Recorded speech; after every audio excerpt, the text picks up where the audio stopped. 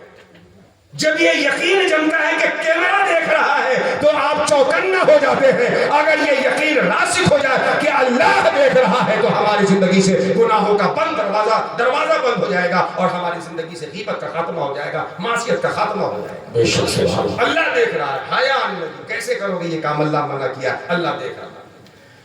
اور چوتھی چیز حسن بصری کہتے ہیں کہ جب یہ یقین ہو گیا کہ موت اپنے وقت پہ آ کے رہے گی تو میں نے اس کی تیاری کر دی، میں نے اس کی تیاری شروع کر دی۔ وَلْتَنْظُرْ نَفْسٌ مَا قَدَّمَتْ لِغَدٍ، غور سے دیکھے ہر جان کے اس نے کل کے لیے کیا کیا ہے۔ آخری بات، آج کل جو آپ لوگ اور ہم لوگ زندگی گزار رہے ہیں اس کا نچوڑ کیا ہے؟ ہم لوگ کی جو زندگی آج کل کیا ہے وہ یہ ہے کہ جوانی کی جب تک طاقت رہتی ہے، جب تک قوت رہتی ہے تو صحت کو گنواتے ہیں پیسے کے پیچھے۔ جب تک طاقت ہے وقت پہ ناشتہ نہیں ہو رہا ہے، وقت پہ کھانا نہیں ہو رہا ہے، وقت پہ صحیح سے سونا نہیں ہو رہا ہے، وقت پہ پانی نہیں پی رہے ہیں۔ صحت جب تک ہے پیسے کے پیچھے بھاگتے ہیں اور صحت خراب ہو جاتی ہے۔ اور جب صحت خراب ہو جاتی ہے تو جو پیسہ کمائے رہتے ہیں صحت بچانے کے لیے ڈاکٹر کو پیسہ دے دے کے پیسہ ختم کرتے ہیں۔ تو جب صحت تھی اس کو گنوایا پیسے کے لیے، اور جب صحت زائل ہونے لگی تو پیسے کو گنوایا صحت کے لیے، اخیر میں پیسہ بھی غائب، صحت بھی غائب، خالی ہاتھ آئے تھے خالی ہاتھ چلے۔ یہی آج زندگی کا عام اصول ہے کہ نہیں؟ یا ایھا الذین آمنوا اتقوا اللہ ولتنظر نفس ما قدمت لغد، ایمان والو ڈرو اللہ سے اور دیکھو، تیاری کرو کل قیامت کے لیے تم کیا کر رہے ہو۔ اتقوا اللہ ان اللہ خبیر بما تعملون، ڈرو اللہ سے، اللہ تمہارے اعمال سے باخبر ہے۔ اللہ مجھے کہنے سے زیادہ آپ کو سننے سے زیادہ عمل کی توفیق عطا فرمائے۔ دوران گفتگو جذباتی انداز میں یا سبقتی لسان میں کوئی ایسا جملہ نکلا ہو جو شریعت کے خلاف ہو یا کسی کے دل کو تکلیف پہنچی ہو تو پروردگار میں تیری بارگاہ میں توبہ کرتا ہوں، استغفر اللہ ربی من کل ذنب واتوب الیہ واقول لا الہ الا اللہ محمد رسول اللہ صلی اللہ علیہ وسلم وما علینا الا البلاغ۔ السلام علیکم۔